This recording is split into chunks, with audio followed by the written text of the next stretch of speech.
Reading ये होगी कि कल एक एल्गो ट्रेडर्स ने डिसाइड किया कि वो जो दिसंबर का लो है उसको प्रोटेक्ट करना बहुत जरूरी है।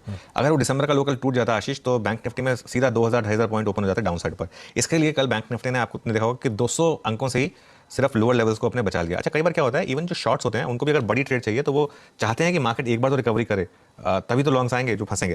कि मार्केट ये मान के चल रहा है कि ये इन्फ्लेशन का नंबर शायद बहुत ही पॉजिटिव है और इसके लिए मार्केट इतना रैली पहले ही कर चुका है। अब ये जरूरी नहीं है कि इन्फ्लेशन का नंबर अच्छा आने के बाद हो सकता है वहां पे भी sell on rally play out हो जाए, सेल ऑन न्यूज प्ले हो जाए। ये नॉर्मली होता है कि एक buy on rumour sell on news. तो ऑलरेडी मेरे ख्याल से एक जो लो इन्फ्लेशन वाली रैली है वो यूएस मार्केट दिखा चुका है। और ये वरना 9% की रैली नहीं आती यूएस मार्केट में पिछले 7 या 8 ट्रेडिंग सेशंस में।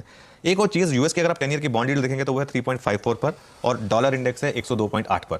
ये सारे के सारे जो क्यूज हैं ये इमर्जिंग मार्केट पॉजिटिव। लेकिन इश्यू सारा ये है कि 3.54 की डॉलर की बॉन्ड यील्ड, 9% की नैस्डैक रैली और 102.8 का डॉलर इंडेक्स, अब तक इंडियन मार्केट को 18,800 या ऑल टाइम हाई पे होना चाहिए था। ये अगर सारे के सारे ग्लोबल क्यूज इतने पॉजिटिव है हमारे लिए, मतलब ये अगर 3-4 महीने पहले यही प्रॉब्लम थी ना कि भाई बॉन्ड यील्ड 104 की तरफ जा रहा है, डॉलर इंडेक्स 110 की तरफ जा रहा है, नैस्डैक लगातार 52 वीक लो बना रहा है। अब तो सारे के सारे ग्लोबल क्यूज एक तरीके से पॉजिटिव है हमारे लिए। एशिया देखिए आप कितना पॉजिटिव है एशिया।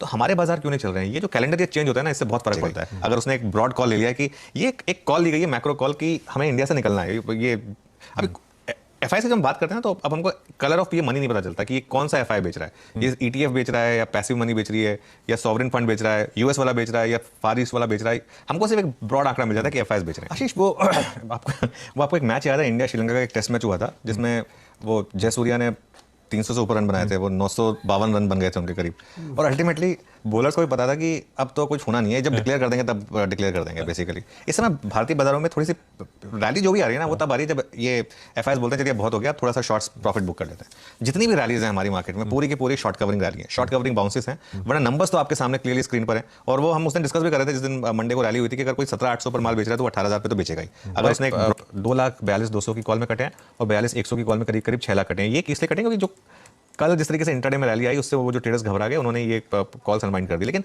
अब कॉल्स में कोई ओपन इंटरेस्ट बचा नहीं है जो ये शॉर्ट कवरिंग करेंगे। मतलब 6 लाख की कॉल में क्या कवरिंग होगी? तो मुझे लग रहा है कि बैंक निफ्टी में थोड़ा रिस्क है कल की रैली के बाद। अच्छा, एक और चीज़, बैंक निफ्टी के सारे मूविंग एवरेजेस देखिए कहाँ प्लेस्ड हैं।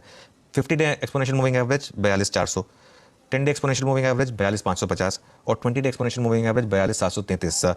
ये जो 300-330 पॉइंट का क्लस्टर है, ये बहुत ही बड़ा एक रेजिस्टेंस लेवल है बैंक निफ्टी के लिए।